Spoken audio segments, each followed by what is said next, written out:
चिड़िया और नागमणि।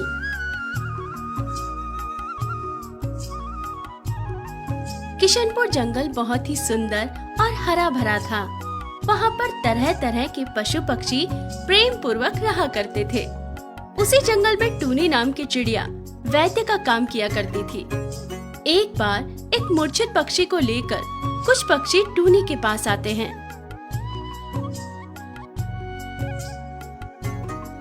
अरे पक्षियों, क्या बात है? क्या हुआ इस पक्षी को? अरे टूनी, ये पक्षी कोई आम कौवा नहीं है, ये तो एक वैज्ञानिक है।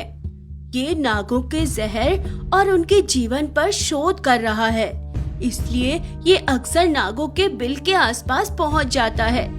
आज भी जब ये नाग नागिन के बिल के पास पहुंचा तो वे अपनी नाग माता की पूजा अर्चना कर रहे थे और अपनी खानदानी नागमणि को अपने सर पर धारण करके नृत्य करते हुए नाग माता को प्रसन्न कर रहे थे।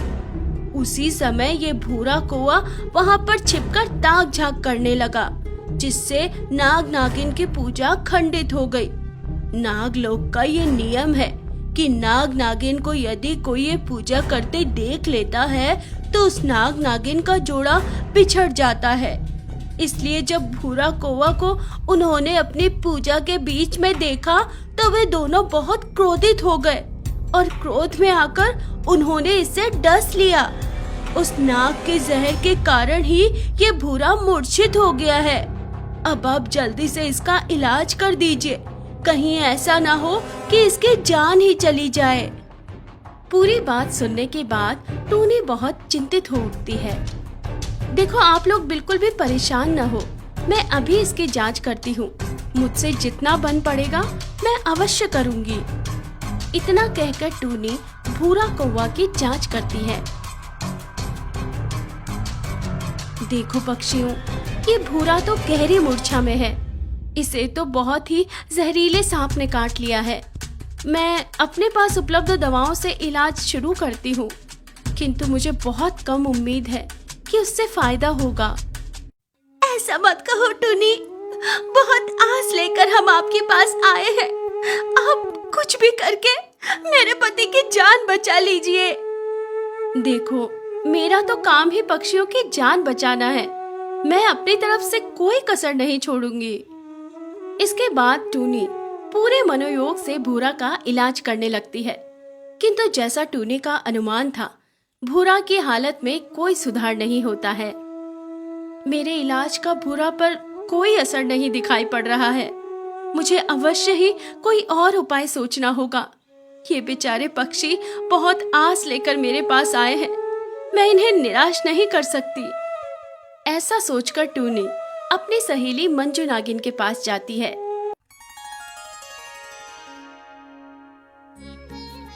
अरे टूनी बहन, आओ आओ, आज मेरे इलाके में कैसे आना हुआ?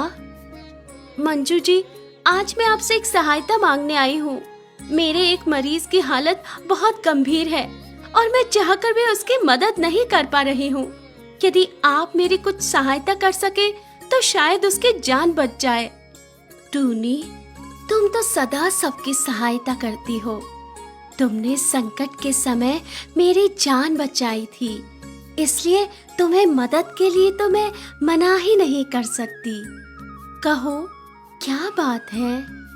देखो मंजू, मेरे मरीज भूरा को एक नाग ने डस लिया है। वैसे तो मैंने जहर निकालने वाली बूटी लगा दी है, किंतु ना जाने वो बूटी काम ही नहीं कर रही। तुम तो स्वयं एक नागिन हो, क्या तुम इस जहर का कोई तोड़ बता सकती हो? टूनी की बात सुनकर नागिन थोड़ा सोच में पड़ जाती है। कहीं तुम्हारे मरीज को नाग माता की पूजा में विघ्न डालते तो नहीं पकड़ा गया था? हाँ, शायद यही बात है। तब तो वास्तव में ये बहुत गंभीर समस्या है। इसका इलाज तो मैं भी नहीं बता सकती, क्योंकि नाग माता की पूजा के समय नाग और नागिन का जोड़ा जन्मों तक साथ रहने के लिए सिर पर नागमणि को धारण करके ही पूजा अर्चना करते हैं। और ये नागमणि धारण करने के बाद यदि कोई भी नाग किसी को डस लेता है तो उसके जहर का कोई इलाज नहीं है। ये जहर लाइलाज हो जाता है। तो क्या कालू कौवा की जान बचाने का कोई रास्ता नहीं है? मैं बड़ी उम्मीद लेकर तुम्हारे पास आई थी। एक रास्ता है, किंतु वो भी असंभव ही है। फिर भी मैं तुम्हें बताती हूँ।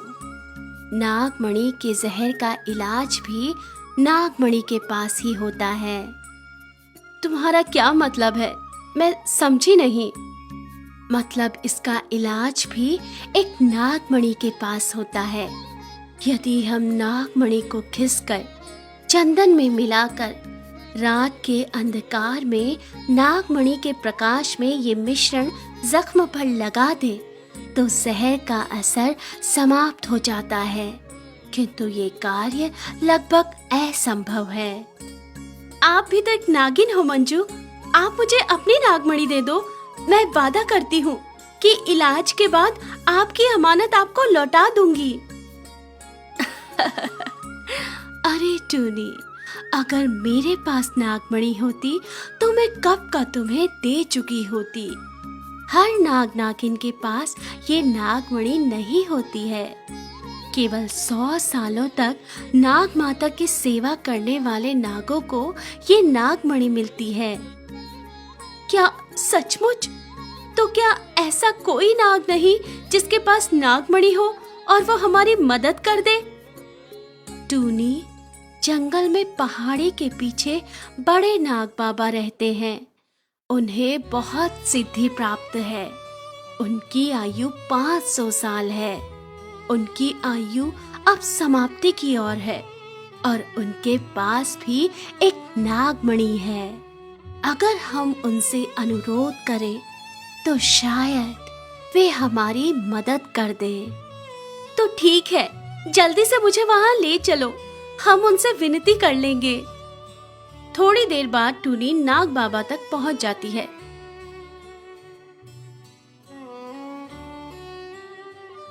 प्रणाम बाबा, मेरा नाम टूनी है। टूनी को अपने बिल के बाहर देखकर नाग अपना फन उठा लेता है। नहीं नहीं बाबा, ये तो मेरी सहेली है। यहाँ आपसे मदद मांगने आई है। ये एक वैद्य है और इसके एक मरीज की जान खतरे में है, इसलिए आपसे मदद मांगने आई है। मदद? कैसी मदद? मैं पक्षियों की क्या मदद कर सकता हूँ? बाबा, इसका मरीज नागमणि के विष से घायल है। बस आपसे ही मदद की उम्मीद है।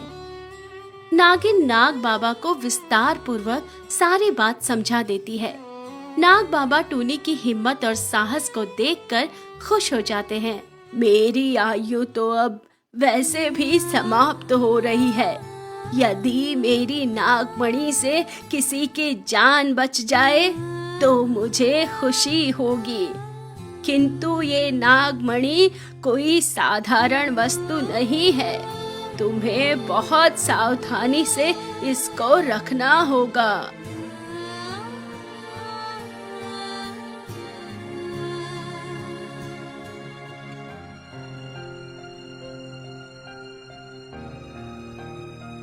आपका बहुत बहुत धन्यवाद नाग बाबा। मैं हमेशा इसे अपनी जान से भी ज्यादा हिफाजत से रखूंगी। आपका एहसान मैं कभी नहीं भूलूंगी। इसके बाद टूनी वो नागमणि लेकर जंगल को लौट आती है और नागिन की बताई विधि अनुसार भूरा का इलाज करती है, जिससे भूरा स्वस्थ हो जाता है।